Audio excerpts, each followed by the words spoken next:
Bienvenidos, bienvenidas a una nueva conversación de esta serie en clave de educación de la Fundación Santillana.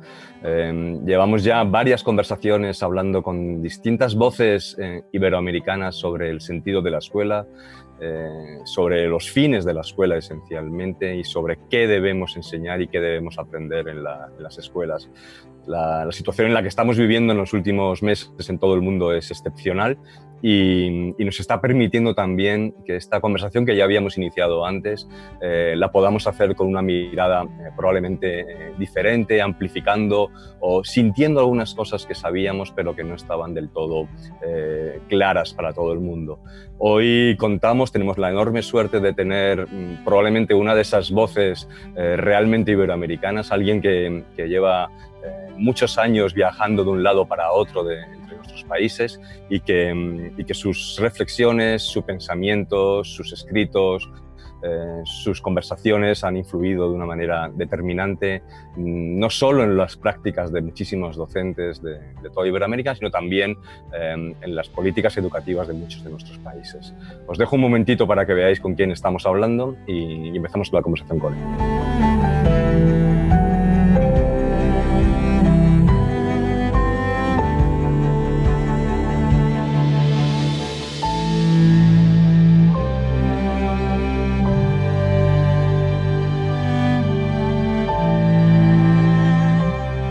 César, bienvenido, un honor desde luego para nosotros, muchísimas ganas de hablar contigo. Gracias, Carlos. Uno a veces parece que conoce a las personas mucho solo de leerlas, solo de haber disfrutado junto con esas personas de reflexiones en las que uno, pues dialoga, ¿no? De alguna manera, simplemente leyendo textos, escuchando algunas conferencias, pero sobre todo leyendo. Es el caso que me ocurre a mí contigo. Yo es como si te conociese hace un montón de años y como si hubiésemos dialogado mucho. Y eso es el sentido que tengo. Muchísimas gracias. Gracias, Carlos. Para mí también es un placer tener esta conversación y he escuchado algunas de las conversaciones que has tenido con otros colegas. Me parece en todas reflexiones de sumo interés que abren muchísimas perspectivas y os agradezco que me hayáis dado entrada y la posibilidad de participar en esta larga conversación, porque es una larga conversación que viene de lejos y que seguro que va a continuar. Eso es, a veces yo creo que necesitamos conversar mucho, conversar más, dialogar, confrontar posiciones.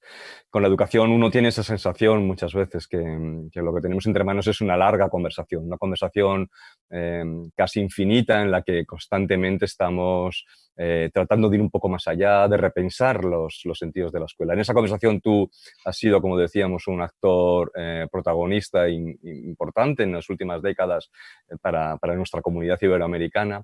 Y yo, antes de empezar a pensar este sentido de la escuela hoy, me gustaría ver un poco cómo, desde la perspectiva de la situación en la que estamos en estos momentos, ¿qué estás viendo? ¿Qué estás notando? ¿Qué es lo que más te está llamando la atención en esta escuela confinada en la que llevamos 3 meses? En esta escuela sin escuelas en la que llevamos todos y todas 3 meses. Bueno, yo creo que efectivamente esto es una lección la que estamos viviendo, es una dura lección porque el coste es muy elevado y lo será, pero es una lección que deberíamos saber aprovechar, ¿no? Yo así de entrada te diría que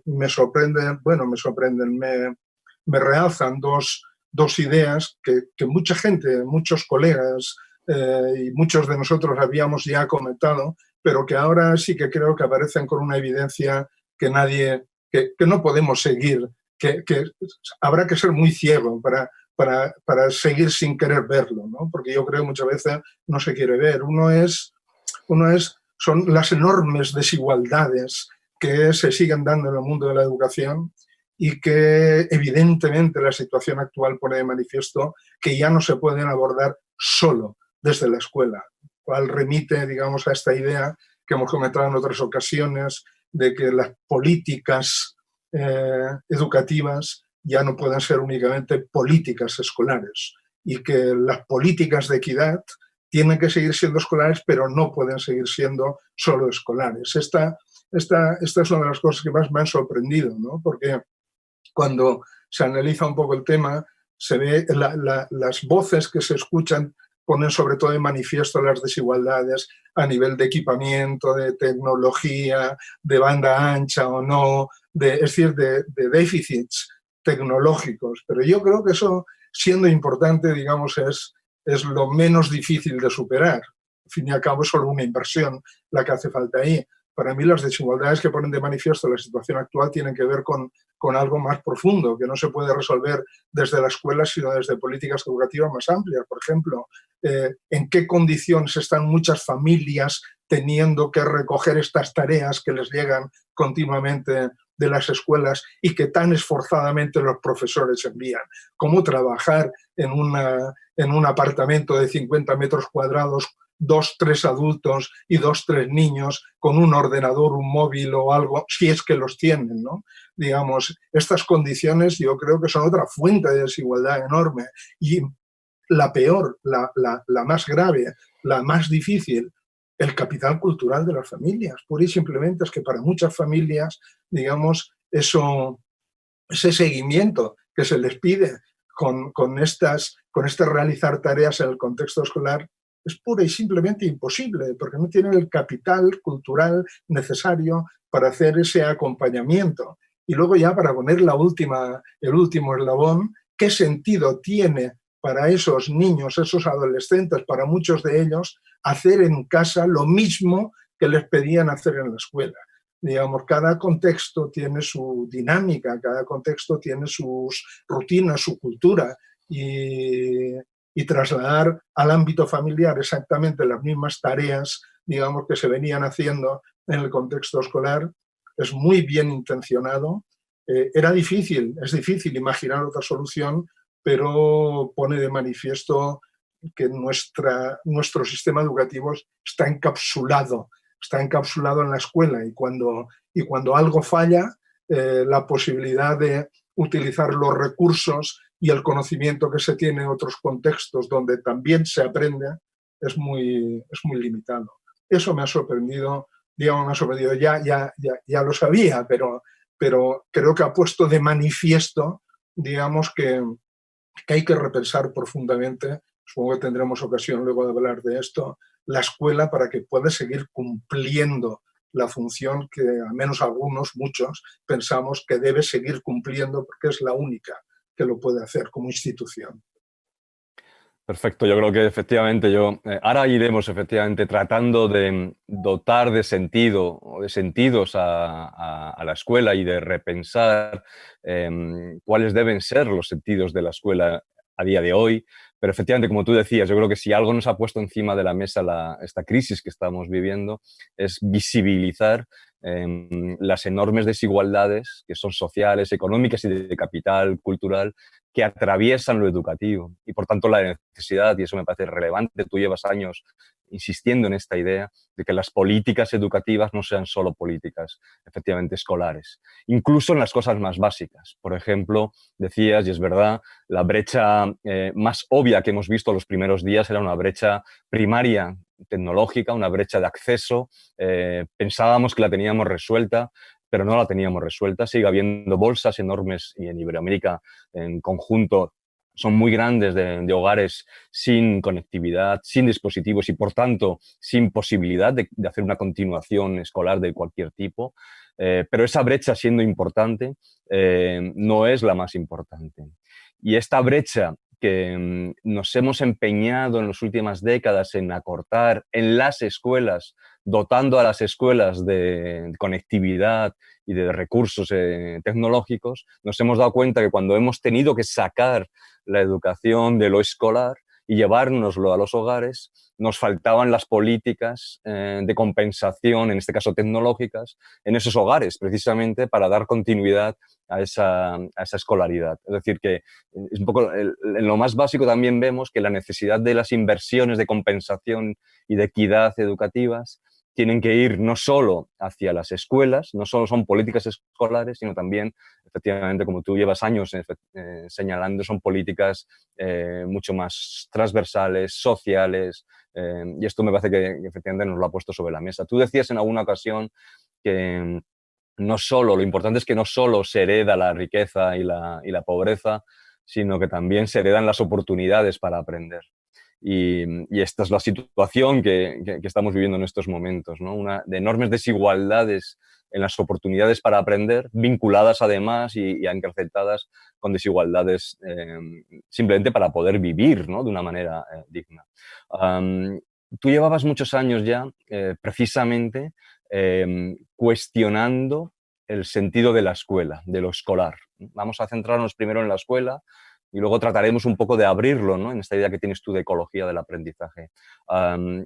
¿Qué sigue siendo, desde tu punto de vista, lo relevante del dispositivo escuela y además casi yo diría del dispositivo escuela físico, ¿no? Como ese lugar donde vamos y estamos y somos estudiantes durante un tiempo y no somos hijos, ¿no? ¿Qué es para ti lo que realmente es esencial en ese dispositivo y qué es lo que deberíamos empezar a aflojar, a soltar, qué lastre deberíamos empezar a soltar? O sea, del sentido de la escuela más abstracto, ¿qué es para ti lo más relevante todavía en estos momentos? Sí, no, yo te diría que para mí el sentido de la escuela sigue siendo el mismo. Es decir, que en realidad yo entiendo que la escuela es el dispositivo del que nos hemos dotado para realmente conseguir que las personas nos construyamos como personas y que nos construyamos como personas con una identidad individual, cada uno de nosotros, no únicamente como personas en genérico, sino cada uno como su persona. Es decir, el sentido de la escuela es hacer todo lo posible para ayudar a todo el mundo a que consiga esto. Pero claro, eso implica, los psicólogos, disculpa la terminología, yo soy psicólogo, eso implica, digamos, decir que el sentido de la escuela es promover, por una parte, el desarrollo individual de las personas, conseguir que cada uno realmente llegue lo más lejos posible en la construcción, digamos, personal, y por otra parte, que se socialice adecuadamente, digamos, que realmente consiga asimilar aquello que le va a permitir convertirse en una ciudadana o en un ciudadano de pleno derecho en una sociedad. El problema que tiene la escuela es que esa sociedad para la que sigue formando a los ciudadanos ha cambiado profundamente. Y como ha cambiado profundamente, yo creo que no es el sentido de la escuela lo que ha cambiado, que para mí sigue siendo fundamental como dispositivo que llega a todo el mundo y que tiene que llegar a todo el mundo, sino lo que ha cambiado es aquello para lo cual hemos de formar, hemos de socializar. Ha cambiado esa sociedad y uno tiene la impresión muchas veces de que seguimos formando ciudadanas y ciudadanas para un mundo que ya no es el actual, que en muchos aspectos ha cambiado y que nosotros seguimos formándolos, digamos, para eso. Mira, creo que eso se ve muy bien en el ámbito del currículum, ¿verdad? O sea, ¿qué es el currículum en definitiva? Como tú señalabas antes, y seguramente tendremos ocasión de volver sobre esto luego. O sea, ¿qué hay que enseñar y que aprender en la escuela? ¿Qué hay que enseñar y que aprender? Bueno, yo diría, para simplificar muchísimo, luego es mucho más complicado, como sabemos, pero yo diría, lo que queremos es que cuando se termine la educación básica obligatoria, todos los niños, todas las niñas, todos los jóvenes estén preparados para participar con plenitud de derechos y de deberes, digamos, en la sociedad actual. Es decir, para ser competentes en aquellas prácticas sociales que hoy en día son vigentes en nuestra sociedad. ¿Cuáles son esas prácticas? Eso ha cambiado. Ya no viajamos igual que antes, no nos relacionamos como antes, no buscamos información como antes. Y si vamos a las disciplinas científicas, ya no se investiga como antes, ya no se comunica los resultados de la investigación, ya no hacemos prácticamente nada como antes. Pero en cambio los currículums siguen preparando, digamos, a los jóvenes muchas veces para hacer lo mismo que seguía siendo, digamos, las prácticas y como se hacían en la segunda mitad del siglo pasado, ¿no? Por lo tanto, yo diría, y termino, para mí no ha cambiado el sentido de la escuela. Lo que ha cambiado es la sociedad en la cual tienen que incorporarse estos individuos. Y como esta incorporación esos procesos de socialización y de construcción de la identidad personal no son acontextuales, son para un determinado tipo de sociedad. Si no tenemos en cuenta eso, pasa lo que pasa, que empieza a hablarse de, como decía el malogrado Juan Carlos Tedesco, empieza a verse el déficit de sentido de la escuela, pero no porque la escuela no tenga sentido, sino porque sigue formando para una sociedad que ya no es la actual. Y eso es lo que hemos de plantearnos, yo creo. ¿Cuáles son las exigencias de esta nueva sociedad en lo que concierne a la formación, digamos, de los jóvenes, de las personas, de que se tienen que incorporar a ella, para poder aprovechar realmente las oportunidades que ofrece muchas, y poder hacer frente a los riesgos que entraña, que también son muchos? Detrás de ese sinsentido de la escuela muchas veces, entre otras cosas, claro, evidentemente, está gran parte de ese fracaso escolar, gran parte que en nuestras sociedades, precisamente iberoamericanas, es tan fuerte. Es decir, deserción, abandono, que es un poco más bonito, no titulación, repetición. Estos son males que atraviesan la escuela, que parece que se han incrementado en los últimos años, que no somos capaces en algunos países, el caso español es evidente, pero en muchos países iberoamericanos le pasa igual, de reducir estas tasas de fracaso escolar. Es decir, que ahí hay, claramente vemos los síntomas o los efectos de esta falta de sentido para muchos. Sin embargo, llevamos al menos 15 años y tú has tenido un papel relevante también en defender una transición que fue global de una enseñanza muy centrada en contenidos o un cierto tipo de saberes exclusivamente hacia una enseñanza más competencial, más pensando en que aquellos saberes que adquirimos en la escuela fuésemos capaces no solo de comprenderlos y de adquirirlos, sino también de movilizarlos y de utilizarlos. Tú defendiste además una aproximación muy situada, muy social, muy de construcción de cada individuo. Es decir, muy alejada también de una mirada de las competencias muy estrictamente utilitarista. ¿Qué ha pasado desde tu punto de vista para que tras pasados 15 años de aquel esfuerzo enorme que hicimos, no solo intelectual, sino también en legislación, también en formación de profesorado, todavía tengamos la sensación en estos momentos de que aquello no terminó de cuajar, aquello no ha funcionado, que casi de alguna manera podríamos decir que hemos fracasado en ese intento de dotar de otros sentidos o de otros aprendizajes a la escuela? En estos días hemos visto cómo las preocupaciones que teníamos apenas han rozado la idea de los aprendizajes básicos. Es decir, cuando sabíamos que no podíamos abarcar todo el currículum, no se puede en la escuela, pero menos en las casas, apenas hemos sacado afuera la idea de aprendizajes básicos que tú también has descrito muchas veces. ¿Qué ha pasado desde tu punto de vista?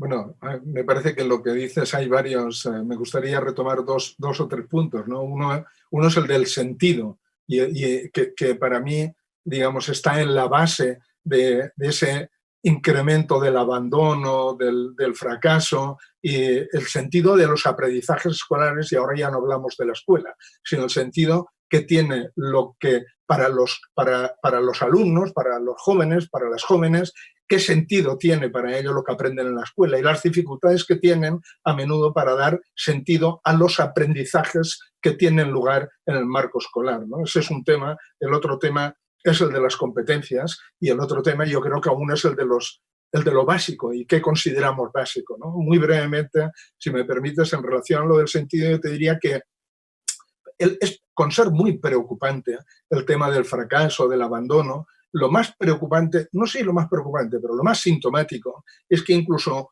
muchos alumnos y alumnas, sobre todo a partir de final de la educación primaria, a partir de los 11, 12 años, que no fracasan y que no abandonan, cuando te tienen confianza y hablas con ellos, te dicen, no, a mí en la escuela me va bien, pero qué rollo, ¿verdad? Es decir, que ahí te están poniendo de manifiesto algo que es muy grave, y es que para muchos de ellos hay una escisión entre lo que hacen, cómo lo hacen fuera de la escuela, y lo que hacen, aprenden y cómo lo aprenden dentro de la escuela. Esto es un problema de sentido del aprendizaje y ese yo creo que es el problema de fondo. Pasamos al segundo, que habría luego, si quieres lo retomamos un poco a través del tema de la personalización y cómo eso puede ser o no, digamos, una vía para intentar hacer frente a este problema, pero pasamos a las competencias. Delante de ese problema, que yo creo que no planteado así, pero delante del tema del abandono, como tú señalabas muy bien, digamos, sale el movimiento de las competencias o la propuesta de las competencias, que yo creo personalmente que tiene muchos aspectos positivos si hay una mínima claridad sobre qué se entiende por competencias, que yo creo que desgraciadamente no la ha habido y no es lo que comprobamos cuando miramos currículums de los diferentes países, ¿no? Entonces se pensó que el hacer una definición de lo que enseñar y aprender por competencia, es decir, poner el énfasis en la aplicabilidad, en la funcionalidad, en la experiencia, en lo situado, eso iba a resolver el problema del sentido y el problema del fracaso. No, porque eso es un avance, indudablemente, porque los contenidos no es que no sean importantes, los contenidos son importantísimos para entender el mundo, todo tipo de contenidos, no solamente los conceptuales y los teóricos, sino también lo que llamábamos procedimiento, es decir, las estrategias, las habilidades, las actitudes, los valores, las normas, eso también son contenidos, son importantísimos. Pero, ¿qué contenidos? Y ese problema no es un problema técnico, no es un problema de hacer una entrada por competencias o no, es un problema de opción. Es un problema de opción. Si yo digo, vamos a ver, tomo una competencia, las competencias digitales, todo el mundo estamos de acuerdo hoy, digamos que hay que introducir las competencias digitales en el currículo. Pero las competencias digitales, ¿cuáles son? Saber buscar información, cualquier tipo de información, para cualquier propósito. Es decir, una competencia siempre está ligada a un contexto, y ese contexto es un contexto situado cultural. Por lo tanto, yo tengo que hacer una opción y no puedo decir fluidez digital, competencias digital, ¿para qué tipo de prácticas sociales? Y tengo que hacer esta opción, porque si no hago esta opción, me quedo en la definición de principios, que es lo que hacen desgraciadamente la mayoría de currículos. Y está muy bien, ahí no hay discusión, pero cuando yo, profesor, intento concretar esto en mi aula, no puedo concretarlo si no paso por situaciones concretas. Y entonces tengo que elegir.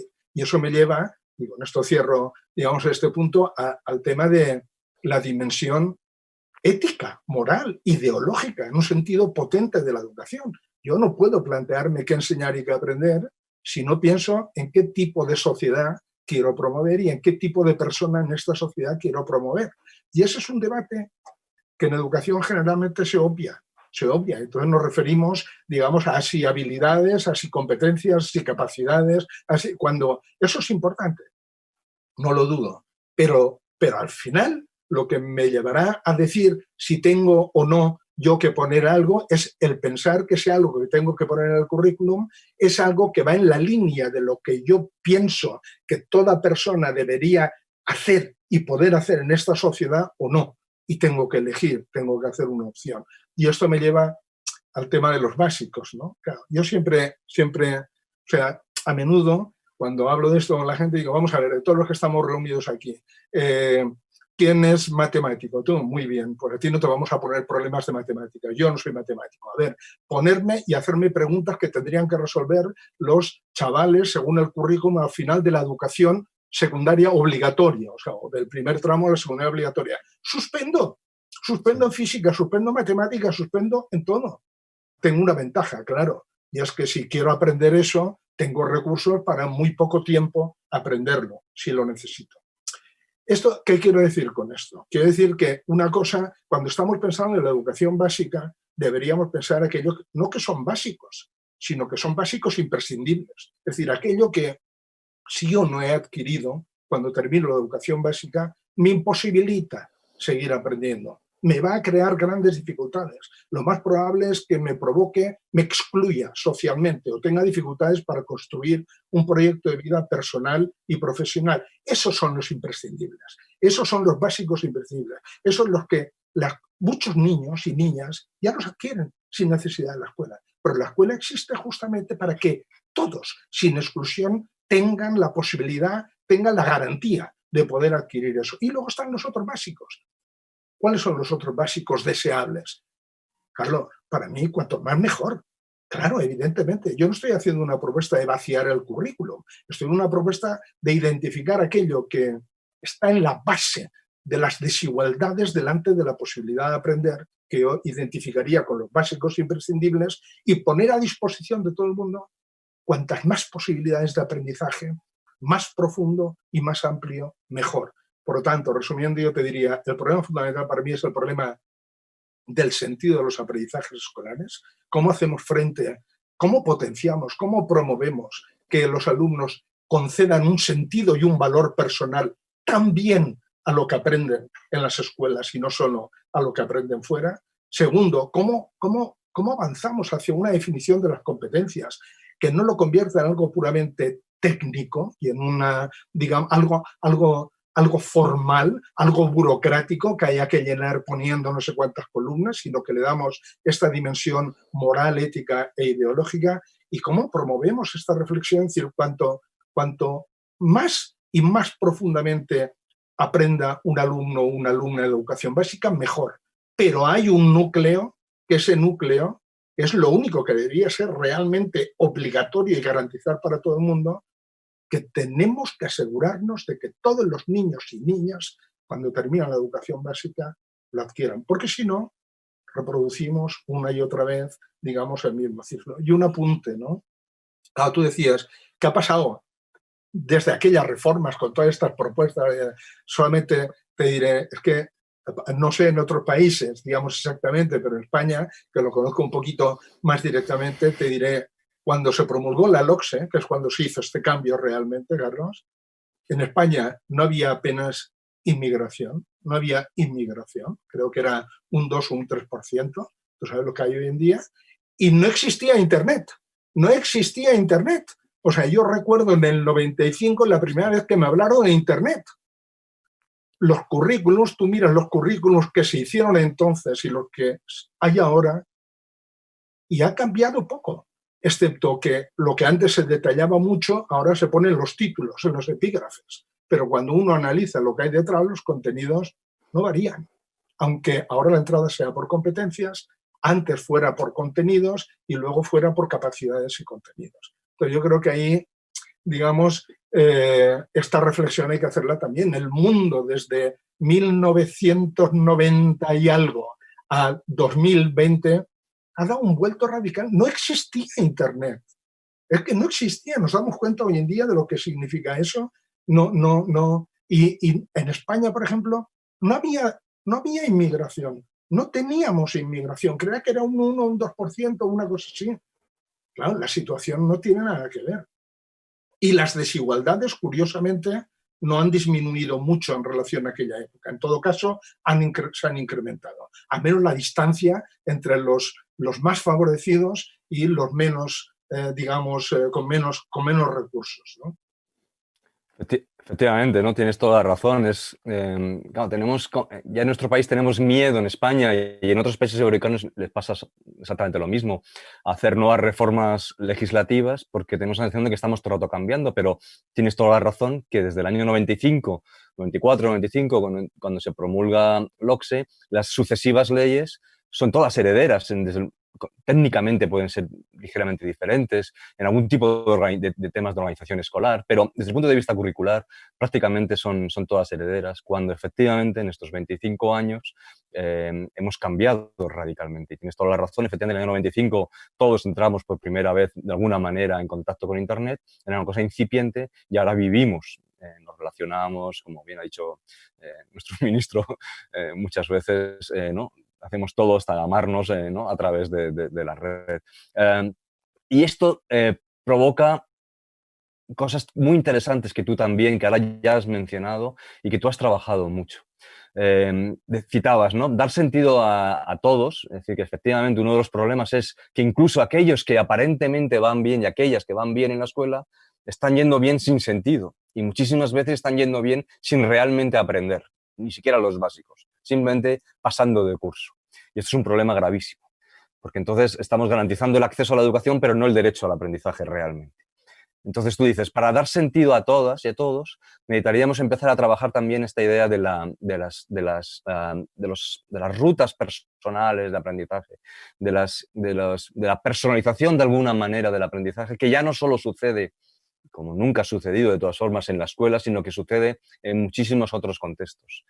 Y precisamente esto, vinculando a esta idea que tú decías al principio, las políticas ya no pueden, educativas, no pueden ser solo escolares, porque lo que sucede después en esos itinerarios de aprendizaje de las personas son también tremendamente relevantes. Y por tanto, también en otros nodos y en otros espacios de aprendizaje, incluido la familia, tenemos que actuar con políticas compensatorias, de equidad y educativas. Y me gustaría que desarrollaras un poquito esta idea ¿no?, de la escuela que tú has escrito muchas veces, ¿no?, como un nodo fundamental en un ecosistema de aprendizaje, es decir, como un papel relevante, pero no el único. Y también la escuela, tú has dicho una vez, preocupándose no solamente por enseñar lo que está en el currículum, sino también por saber integrar precisamente esos otros saberes y aprendizajes que están fuera de lo curricular y, sin embargo, son fundamentales para la vida de muchos estudiantes y les da sentido. Entonces, esta idea que tú has escrito muy bien, ¿no? La escuela en este ecosistema y, por tanto, ¿qué podríamos ir haciendo para acompañar a las personas en sus trayectorias de aprendizaje a lo largo de la vida, ¿no? Sí, mira, yo diría quizá ahí la manera más sencilla de resumirlo sería decir, el aprendizaje hace ya mucho tiempo que está distribuido. Es decir, cada día es obvio, todos nosotros, no solamente los jóvenes, los niños, sino los adultos, nosotros también, cada día aprendemos más cosas relevantes, importantes socialmente, que nos interesan en contextos, digamos, no educativos, en contextos de actividad que pasan, digamos, por otros marcos socioinstitucionales, ¿no? Me interesa un tema, puedo buscar enseguida una comunidad de práctica virtual o no, en donde voy y ahí aprendo, y puede ser algo muy relevante socialmente. Y cada vez eso empieza a tener más importancia desde la perspectiva de proyectos profesionales, de inserción profesional, porque realmente cosas que antes, valoradas socialmente, solo se podían aprender o era más fácil aprender en contextos de educación formal, ahora se pueden aprender en otros muchos contextos, ¿verdad? Entonces, efectivamente, eso es lo que algunos autores dicen, el aprendizaje no solamente a lo largo de la vida, sino a lo ancho de la vida o a lo amplio de la vida, digamos. Y es que el niño o la niña no solamente aprenden en la escuela, aprenden al mismo tiempo que van a la escuela en otros muchos contextos. El aprendizaje ya está distribuido. Lo que no está es conectado. Ese es donde tenemos el problema, porque lo que se aprende en un contexto no necesariamente se retoma ni tiene continuidad en otro o en los otros, ¿vale? Primera consideración. Segunda consideración, los niños, ¿cómo acceden a ese contexto de actividad y las personas? Accedemos a través de, los niños sobre todo acceden a través de la familia, del entorno familiar y de la escuela. O sea, la familia, no solamente se aprenden cosas en la familia, sino que la familia, el entorno familiar, es un vestíbulo con puertas, a partir de las cuales se accede a otros contextos que ofrecen a su vez recursos y oportunidades para aprender. ¿Qué es lo que sucede? Que las familias, los entornos familiares, con un capital cultural alto, digamos, con recursos económicos y culturales, esas puertas, ese vestíbulo, es una fuente de riqueza impresionante y de aprendizaje. Y los miembros de esa familia acceden a museos, a conciertos, a relaciones, digamos, a 1000 actividades donde siguen aprendiendo, porque cada vez esos contextos ofrecen más oportunidades y recursos para aprender. Los niños, digamos, de clases o de familias, digamos, con un capital cultural bajo, ese vestíbulo es un vestíbulo con poquitas puertas y además las poquitas que tiene dan acceso a contextos donde las oportunidades para aprender los recursos son mínimos, ¿no? Digamos, ¿qué puede hacer la escuela delante de eso? Evidentemente no podemos ampliar ese vestíbulo, no podemos ampliarlo, pero la escuela lo que sí que puede hacer es, digamos, buscar alianzas con los contextos a los que dan acceso este vestíbulo y estas puertas de las familias favorecidas y elaborar proyectos conjuntos con estos otros contextos, facilitando el acceso a niños que por el entorno familiar no podrían participar a través de la escuela. No sé si me explico. Lo que estoy diciendo, digamos, es que es verdad que desde la escuela no podemos cambiar y ahí viene lo que sí pueden hacerlo son unas políticas educativas no escolares que decíamos antes. Pero en este nuevo contexto, un sistema educativo que responda a esta idea de educación distribuida, porque el aprendizaje ya está distribuido e interconectada, lo que tendría que hacer es aquellos contextos que ofrecen recursos y oportunidades para aprender, a los que los niños y niñas de entornos con un capital cultural bajo no pueden acceder porque el entorno familiar no tiene acceso a eso, desde la escuela se podrían poner en marcha, digamos, proyectos compartidos, con corresponsabilidad compartida, en torno a objetivos específicos para que los niños y niñas, todos, y no únicamente los que ya pueden, digamos, por contexto familiar, tengan acceso a estas oportunidades y recursos para aprender. Esto es para mí la idea esencial de lo que quiere decir, no es abrir la escuela al entorno, tampoco es traer el entorno a la escuela, es realmente, como tú señalabas muy bien, digamos, entender que la escuela es un nodo de una red de contextos de actividad que ofrecen recursos y oportunidades para aprender y que la escuela puede hacer también esta función de vestíbulo desde el cual acceder a estos entornos que si no de otra manera no se podría hacer o solo podrían acceder los que tienen los privilegios para hacerlo. Yo creo que esta es la idea fundamental de las trayectorias, al menos tal como yo lo veo. La escuela no puede cambiar las trayectorias, porque eso depende básicamente, como te señalaba, yo creo, del entorno familiar. Por lo tanto, hay que hacer dos cosas. Uno, reclamar políticas educativas que sean compensatorias, pero no en el sentido escolar, sino en el sentido de creación de recursos destinados a incrementar el capital cultural, además de los apoyos tecnológicos que decíamos antes y tal, que sí, son básicos, digamos, pero que para mí lo importante o lo más difícil o lo más grave, digamos, es lo otro, puede hacer esto y puede sustituir o compensar las carencias de los entornos familiares actuando como vestíbulo, digamos, hacia estos entornos con oportunidades y recursos potentes, cada vez más potentes para aprender, ¿no? Que no pueden acceder. Y esto se ha puesto muy claramente manifiesto también ahora. Las familias que tienen estos recursos, el que los niños y niñas no vayan a la escuela, no les ha supuesto, digamos, para los niños no va a tener una mayor repercusión. Es decir, hombre, no digo con esto que la escuela no sea importante para ellos porque tiene otras funciones, la función de relación, de conexión, de presencia, bueno, tiene otras, pero no van a tener déficits de aprendizaje por esto. En cambio, para los otros, no solamente es que no van a poder hacer lo que se les envía, es que cuando lo hagan no tendrá sentido para muchos de ellos y además no tendrán otra cosa. Es decir, que es terrible porque es como si las desigualdades se multiplicaran exponencialmente, ¿no? Y esto es lo que nos permite ver la situación actual. Es decir, la escuela no puede seguir siendo, no puede seguir estando al margen de todos estos otros contextos, porque si no, acabará no pudiendo cumplir la función que le da sentido, aquella de la que hablábamos al principio. Totalmente de acuerdo. Es curioso, ¿no? Porque claro, no es algo efectivamente nuevo. Los sociólogos de la educación llevan desde los años 50 poniéndolo encima de la mesa de una manera clarísima. Tú lo has dicho muchas veces, la situación no solo es la de la diferencia de capital cultural que tradicionalmente siempre ha habido y por tanto de oportunidades de aprendizaje y de vida de las personas, sino que también el contexto tecnológico, digital, Internet en el fondo, en el que estamos viviendo en los últimos 25 años, y lo amplifica, digamos, hace exponencial, digamos que todavía hace mayores esas brechas, porque las oportunidades de aprendizaje ahora son mayores o menores que las que teníamos cualquier familia hace 30 o 40 años. Luego, la situación, efectivamente, como decías tú, no solamente es que ya la teníamos, sino que se ha agravado de alguna manera si no lo compensamos de otra manera. A mí lo que me preocupa, porque en Cataluña hay un movimiento importante, por ejemplo, de esta idea del concepto de escuela 360, de escuela, ¿no? O de educación 360, perdón, de la educación precisamente integrada. La Diputación de Barcelona está trabajando bien ahí, pero veo pocas políticas regionales, de Estado, locales, que estén pensando en estos términos.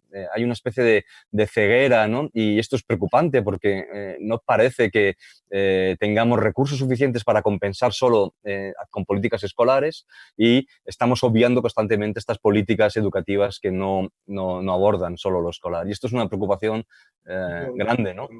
Yo estoy de acuerdo contigo. Digamos, el problema que tenemos no es que nos falten experiencias concretas exitosas en ese sentido. Las tenemos, y algunas muy buenas, efectivamente, no solo en Cataluña, sino también en otras partes.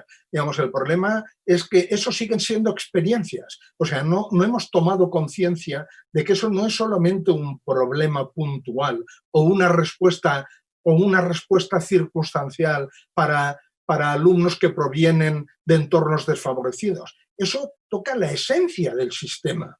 Eso toca la esencia del sistema, porque si los alumnos y alumnas que vienen de entornos más desfavorecidos, para ellos eso es esencial, para los otros también. Porque si la escuela hiciera este cambio de planteamiento, el beneficio que se derivaría para todo el alumnado, no únicamente para los que provienen de unos entornos u otros, sería absolutamente fundamental. Las posibilidades de aprendizaje se incrementarían de una manera espectacular.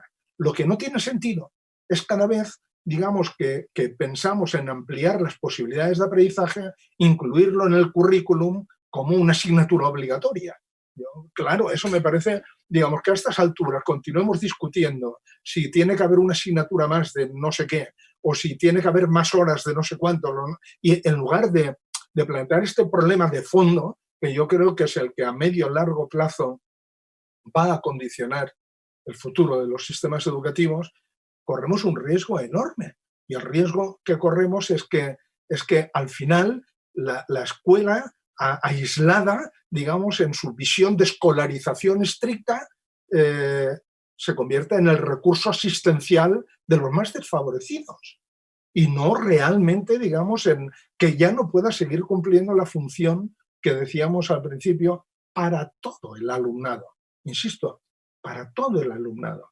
Porque no solamente pierden los que no pueden acceder a ese básico imprescindible, los que no pueden acceder a esos básicos deseables que dan recursos, que dan posibilidades de seguir aprendiendo, etcétera, esos también salen muy perjudicados, más en una sociedad como la actual. Entonces creo que esa idea, creo que ahí hay un tema fundamental que a veces olvidamos, ¿no? Es decir, las políticas, tienes toda la razón. Hay muchas experiencias, pero no hay políticas que apunten claramente en esta dirección. Pero yo te diría que más grave es que no hay conciencia social que apunte en esta dirección. Si tú preguntas a los padres y a las madres, y es igual, digamos, a quien sea, la opinión pública, preguntas por la educación, te contestarán por la escuela. Porque la idea básica que tenemos, que seguimos teniendo, es que la educación es aquello que sucede en la escuela y de lo que se tiene que ocupar la escuela. Y cuando hay un problema, hay una urgencia social, hay algo que no funciona, la solución, primero, un reproche a la escuela, porque no lo trabaja. Y segundo, un encargo a la escuela, para que lo trabaje. Es decir, ¿cuál es la imagen? La imagen sigue siendo esta visión restringida de escolarización que tenía sentido en el pasado, como tenían sentido las políticas compensatorias escolares. ¿Por qué? Porque cuando lo importante se aprendía en la escuela y realmente ahí se aprendía lo que daba posibilidades de futuro, evidentemente cuando había una familia con carencia, la escuela podía intentar compensar esto. Y la escuela funcionaba y ha funcionado perfectamente, todos lo sabemos, como ascensor social durante mucho tiempo. Sigue funcionando, pero cada vez menos, ¿no?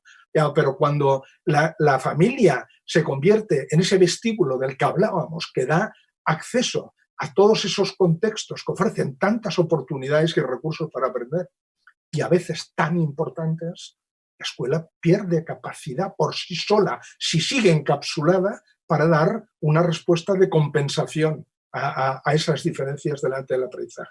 Entonces yo creo que ahí deberíamos proponernos, conjurarnos, digamos, todos los que trabajamos en educación y lo vemos claro, en hacer una campaña de concienciación social, de que es verdad, la escuela y los profesores son los profesionales de la educación, somos los profesionales de la educación, tenemos la responsabilidad, pero que no se aprende solo en la escuela y que la educación va mucho más allá y que para que podamos hacer y seguir haciendo nuestra función, hemos de buscar esta alianza, esta corresponsabilidad, este compromiso y esta conciencia de que la educación requiere una visión hoy en día más que nunca amplia y no únicamente remitirse a la idea de escolarización. Bueno, César, vamos a ir terminando porque llevamos ya unos cuantos minutos, pero te quiero lanzar una última pregunta. Es enorme.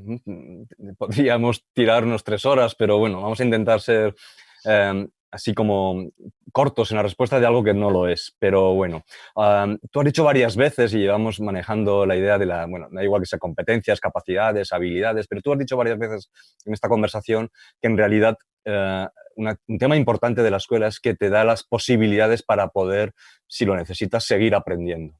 En un momento dado tú no tienes unos conocimientos, pero tienes esas competencias, esas habilidades, esa cabeza estructurada, esos conocimientos básicos fundamentales para poder embarcarte en una tarea de aprendizaje por gusto, por trabajo, por lo que sea. ¿Cuáles serían, y ya sé que es infinito, pero tratando de ser escuetos, ¿cuáles serían para ti algunos de esos capacidades, competencias, habilidades o aprendizajes mínimos básicos que deberíamos sí o sí garantizar en esta escolaridad básica, es decir, nuestra educación básica, media, primaria, secundaria, en estos momentos? ¿Cuáles serían para ti algunas de esos aprendizajes básicos que tendríamos que estar sí o sí garantizando en todas las niñas y niños? Efectivamente es una pregunta, digamos, amplísima y quizá te voy a responder señalando no porque sean las únicas ni a lo mejor las más importantes, sino las que a mí me parece que son las que se les presta menos atención y quizá convendría prestarles, ¿no? Varios flashes, únicamente, ¿no?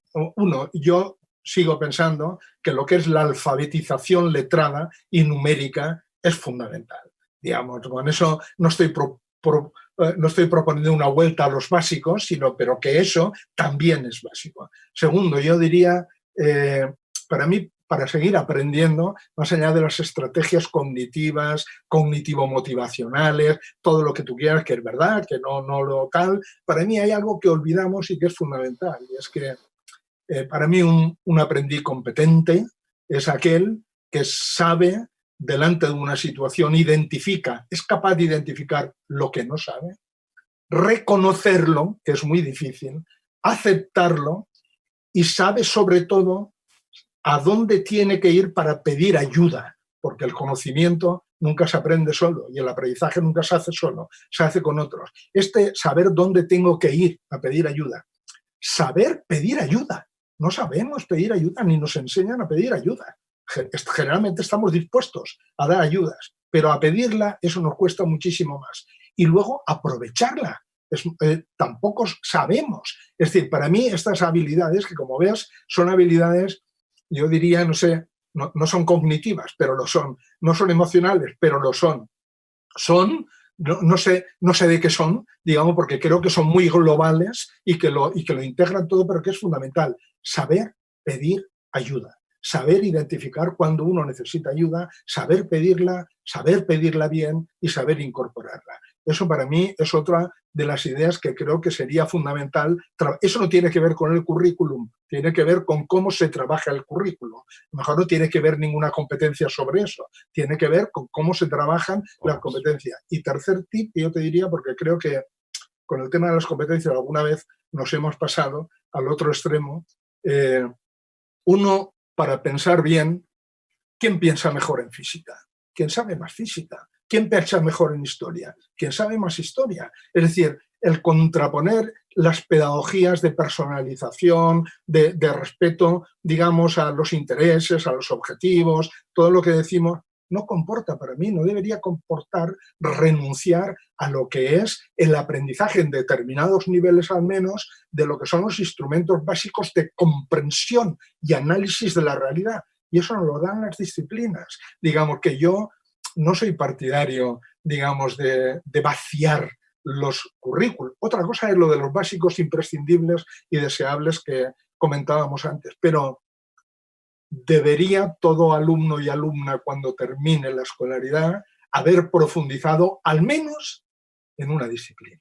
La que le interese, me es igual, porque es difícil que se puedan desarrollar la mayoría de las competencias si al menos uno no ha adquirido con una cierta profundidad conocimientos en un ámbito concreto de conocimiento. Esta idea para mí es otra idea que me parece muy importante. Pues te digo, yo no conozco ningún historiador que aprecie que no sepa muchísimo de historia, de todo, de hechos, de periodos, que tenga un conocimiento profundo, ni físico, ni químico, ni ecólogo, me es igual. Todos los que conozco que piensan bien saben mucho de esas disciplinas. Es verdad que conozco a algunos que saben mucho de esas disciplinas y pienso que no piensan bien, pero lo otro, digamos, sí que es así, ¿no? Y son los tres tips que los tres flashes que te podría dar brevemente. Muy bien, es estupendo. De verdad que bueno, podríamos seguir mucho más tiempo. Es un placer. Esto último que abrías me parece tremendamente interesante, ¿no? Y yo creo que muy importante también en estos momentos y muy difícil de hacer. Pero bueno, nada más, yo creo darte nada más las gracias enormes, de verdad, por tu tiempo, por tu sabiduría, por todo lo que nos has hecho pensar, ¿no? A través de tus palabras, de tus escritos y agradecerte este tiempo. Gracias a vosotros, de verdad ha sido un placer. Espero que podamos seguir conversando y formando parte de esta larga conversación que seguirá, sin duda. Muy bien, un abrazo, César. Un abrazo.